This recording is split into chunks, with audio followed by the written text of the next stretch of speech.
Welcome back to the Girl Doc Survival Guide. Today, I'm pleased to be with Dr. Jason L. Hornick. Dr. Hornick is Director of Anatomic Pathology and Immunohistochemistry and Chief of Soft Tissue and Bone Pathology at Brigham and Women's Hospital, as well as Professor of Pathology at Harvard Medical School and consultant at Dana-Farber Cancer Institute. He is an internationally recognized expert in soft tissue and bone pathology and served as past president of the United States and Canadian Academy of Pathology. Dr. Hornick has played major leadership roles in global cancer classification and pathology standards, including contributions to the WHO classification of tumors, AJCC sarcoma staging panels, NCCN guidelines, and TCGA working groups. He is editor-in-chief of the American Journal of Surgical Pathology and has authored more than 500 scientific publications, review articles, and book chapters. Recognized with numerous national honors for his contributions to pathology, Dr. Hornick also enjoys music and performs as a keyboardist and vocalist with his rock band, The Teardowns. Welcome to Jason. Thank you. It's a pleasure to be here, Christine. Can you first share a personal anecdote? Sure. Probably not clear from what you just listed. And some of my other hobbies, I love cats. When I was a kid, my dad was deathly allergic, so we couldn't have cats. My mother hated cats. I think she thought that cats are dangerous because her husband would have really bad asthma attacks, so we never had cats. But when my wife and I first lived together and got married, we got cats, and we've had them ever since. And currently, I have 4 cats. I recently got a chance to talk to you a little bit more personally because I was at some meetings with you and sitting next to you at a dinner. You are father to twins, 22-year-old twins, or are they 23 now? They're going to be 23 in July, so almost 23. Okay, so almost 23-year-old twins. And we had an interesting conversation about parenting and just letting our kids be who they are. And so first off, with your 500 plus publications and a stellar academic career, do you have any tips on parenting while developing an academic career? I would say that it's really hard. Balancing academic life with family is challenging for everybody all the time. I don't think there's any easy solutions. I think that having a partner who's understanding and with whom you can share all the parenting duties is critical. But you're definitely making some decisions that are not always perfect for both. You're balancing between trying to accomplish some things to develop your career and spending time with your children and your partner. And that's really tough. Sometimes I think I probably sacrificed valuable time with my kids I could have spent in that direction. And instead I did more academic work. But I think as long as you keep your head on straight and if you have the right intentions and when you are with your family, if you can really commit to not working, take time at home, you're putting everything aside and you're just totally absorbed with your children, your spouse, your partner. I think that's critical. I've always really tried to separate the two. So I've never been able to log into my clinical system at home. So I can't review clinical cases or sign out from home. So when I'm home, I do any work, often really early in the morning, just editing or writing. It's not clinical work. And when I come home at the end of the day, I try not to do any work for a few hours when I'm with my family. Nice. May I ask, does your wife work? She used to. She doesn't now. She has a PhD in film studies, and she used to teach. She was a professor of critical studies in cinema, television, gender studies, and all this really cool stuff, much more interesting than what I do. When the kids were growing up, we lost our nanny, and she decided she didn't want to be an academic, so she stepped away from that. She became a political activist and organizer, and she co-founded a statewide progressive political organization, which now has its own legs. There's lots of chapters. With the pandemic, when my kids were really struggling in lots of ways, she stepped away from that. So right now she doesn't work. It sounds like you wake up early then, from what you said. Do you always wake up early or just sometimes? As I've aged, I get up earlier and earlier. I just can't sleep in anymore. It's horrifying. I don't set an alarm. I barely set an alarm, and I'm up at 5:30 no matter what, often at 5. And I try to get an hour or two of work done before the workday starts. I've always found that to be really helpful, just to jumpstart some projects or editing that I'm working on. Yeah, I specifically asked you that when you mentioned sometimes you do stuff before others wake up, because people say that is a very productive time, no distractions, and you're fresh and you can get a lot of stuff done. Yeah, everyone's circadian rhythms are different. So my wife When she was working, she could work all night and she has trouble getting up in the morning. And I'm the opposite. By 10 o'clock at night, I'm exhausted and I just can't really focus in the night. So I just shift my productivity early in the day. Yeah. So I was going to ask you if you do have a time you go to sleep, but it sounds like you do. I try to sleep 7 hours when I can. I go to sleep at 9:30 or 10 and get up at 5 or 5:30. Yes. When I talk to sleep doctors, they're like, everyone generally needs about minimum 6 to 8 hours. Sometimes we don't get it, like in residency, internship, new parents, illness in the family, or travel or something. But I find it refreshing that you are so productive, but you do need 7 hours of sleep. Yeah, I at times when I got much less, I was just exhausted. I didn't feel great. And I've realized that really trying hard to get a good night's sleep is so important. Also, just dealing with kids and your family, you're not so great at relating to people when you're really overtired. Exactly. It sounds silly in some ways, but I think physicians are actually taught to not take care of ourselves during internship and residency training. A lot of times we don't have a choice. Work hours have changed, but I trained before work hours had changed. And if you have to be in the hospital for 36 plus hours, you did it.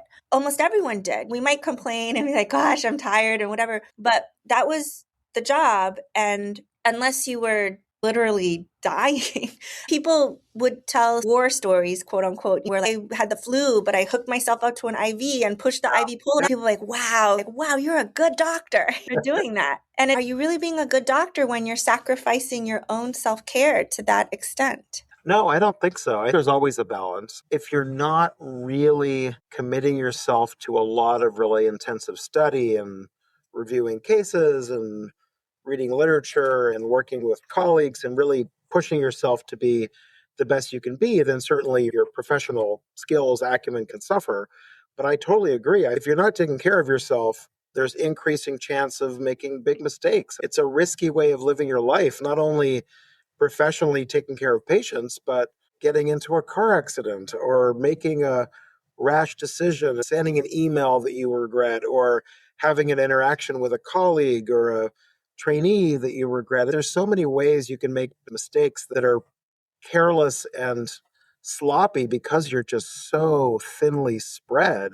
Taking care of yourself is so important. And I've always valued that my whole career. Yes. Part of what you do for self-care is sleep. So that's really important. And music and food. Yes. I've always cooked some. My wife and I would cook, but it wasn't really until the pandemic that I started cooking a lot more. I always cooked a few things, but now I get the New York Times recipes emailed to me every day. And maybe twice a week, I try to cook something totally new and fun. And they're always pretty easy. It's an hour max. Sometimes you have to pick up ingredients you might not have. But for me, that's so enjoyable. I love just spending the hour listening to the radio, NPR or music and doing nothing else and just obsessing about this recipe and enjoying chopping something and putting it in a really beautiful little bowl. I go a bit crazy with my mise en place, but it's really fun.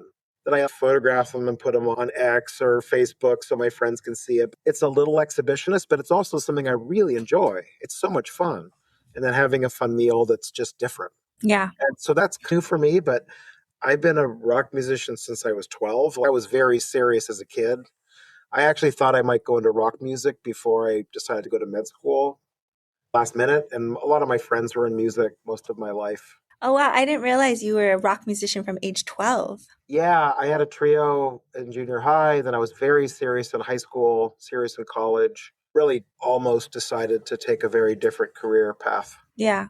I don't know if you were able to or not when your kids were younger, keep up your music. No, I really didn't. I took a pretty long break after college. When I started residency, as everyone who goes into medicine knows, it's impossible to do almost anything else. I think even simple self care becomes really challenging, as you said a few minutes ago. I just didn't have time. So I really checked out of music for quite a while. I always had a piano. So I had a digital piano at home and I could play and sing, but just on my own. I didn't play in a band for about almost 20 years. Took a really long break and then I came back to it maybe 8 years ago. And now I play with a bunch of guys maybe twice a month and we have shows around the Boston area. We play 6 or 7 times a year out at clubs or at community events or town events outside when they have a summer concert series. There's so many different venues, and we actually play quite a lot. In fact, we even have a show on this coming Saturday where we're playing in our town at the town hall. They have a summer event, and we're playing for a few hours in the afternoon, which is so nice outside. Oh, that's cool. Yeah. Do you think that being able to come back to music 8 years ago has helped you in your career also in your family life? Yes, it's definitely helped me. I'm a lot more relaxed when I have this outlet. I always advise students, trainees that finding some hobby and finding some way to spend your time that's really enjoyable for yourself, that's very different from what you do in your work, is so important. And I think in general, doctors really struggle with that. There are a lot of doctors who almost have nothing else. They might have their family, but otherwise they're entirely consumed by their profession. And I feel like that's dangerous because it's easier to get burned out that way because you have nothing else to spend time to give you joy and pleasure, something else in your life. And at the same time, when you're winding down and you're getting closer to retirement, I think for a lot of people, you retire and there's nothing. I feel so sad for people who don't have other things. For some people, it's athletics, it can be art, it can be travel, movies, film, whatever. There's so many things you can do. For me, it's really helped me feel much more whole. I'm not sure it's helped as much with my work productivity, but I don't really care. I love what I do. I feel very lucky every day. I love everything I do, except for some of the administrative tasks that are less fun. So I always feel good about my work, but checking out and doing other things is wonderful. Yeah. That's for me and for my well-being. Certainly my family's happy. My wife and my kids, they like that I do other things. I'm not sure what it does for them, but maybe I'm happier and more relaxed, which is good for your people you're spending your time with. Yeah. I also do think it's really important for kids and partners to see a good example being set of being your own person and not just work defining you, but that other interests, and having that sets a really good role model. I totally agree. When you're young, seeing parents, other significant adults having different interests and having passions and hobbies, I think that's really helpful for kids to see what life can be like. I totally agree. Yeah. I heard within the last couple years, talking to someone who's from Europe, they were, oh, well, you Americans, you live to work. And we don't do that here. We work so that we can live. And I thought it was true, especially in medicine, a very workaholic kind of culture. Yeah, I have so many European friends, and it's very different. People really take holiday, they take vacation much more weeks at a time. Summer is very light. A lot of people really shift their work life balance at that time. And with few exceptions, people aren't as consumed by their profession. It really is a very different perspective. And it's not only medicine, because so many countries have universal health care and universal child care. Parents take very large amounts of time off to take care of their kids. Both pairs, we don't have that in the same way. And sadly, our country has not prioritized taking care of people in all these ways that are very different in much of Europe. Yeah. I have to just circle back to something that you said, though, because you mentioned coming back to music in the last 8 years hasn't really helped your academic productivity. I just have to go back to that because you're probably one of the most academically productive individuals, 500 publications, and your career is not even by any means over. So you would have been more productive than that.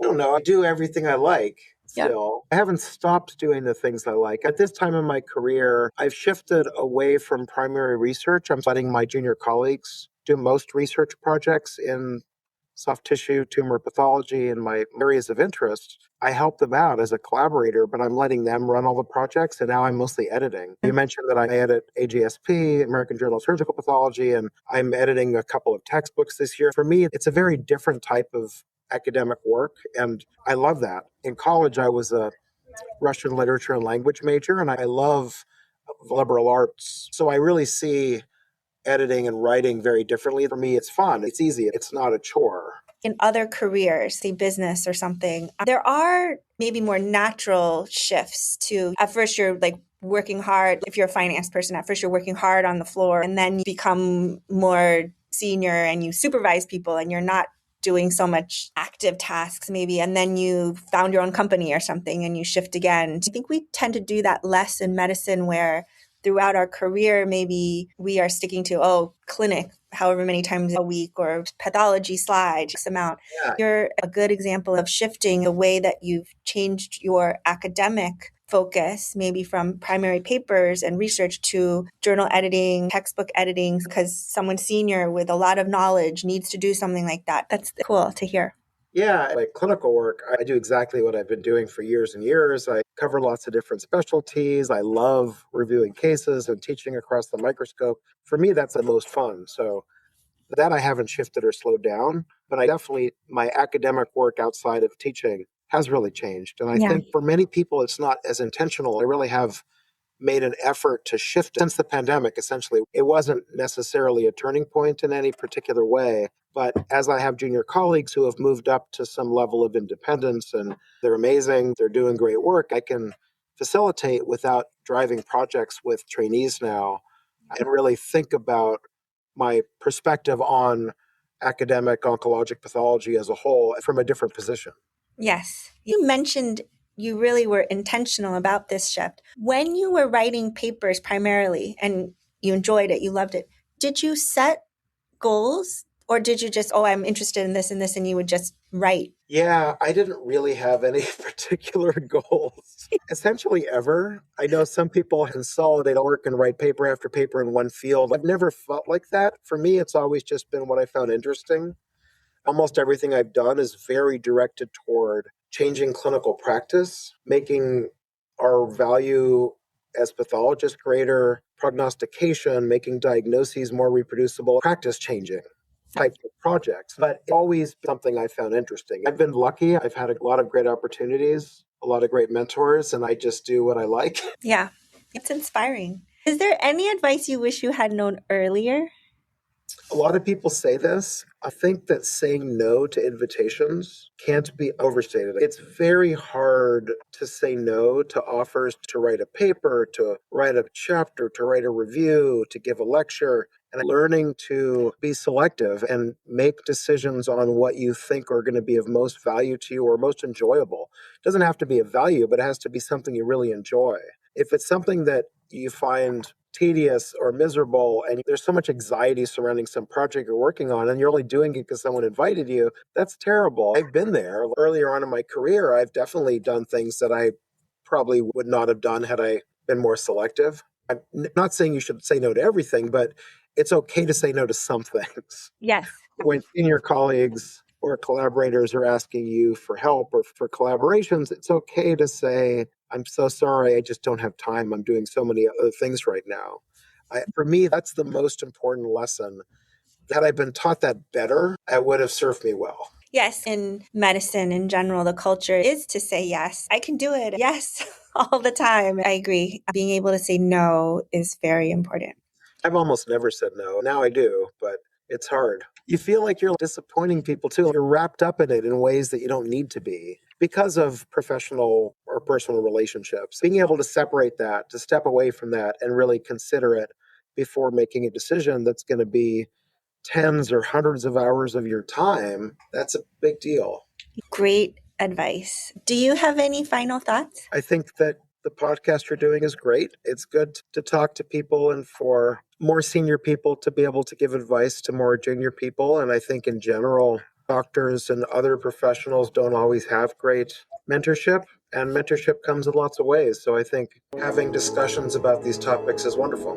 Thank you. Thank you for spending the time to do this. My pleasure.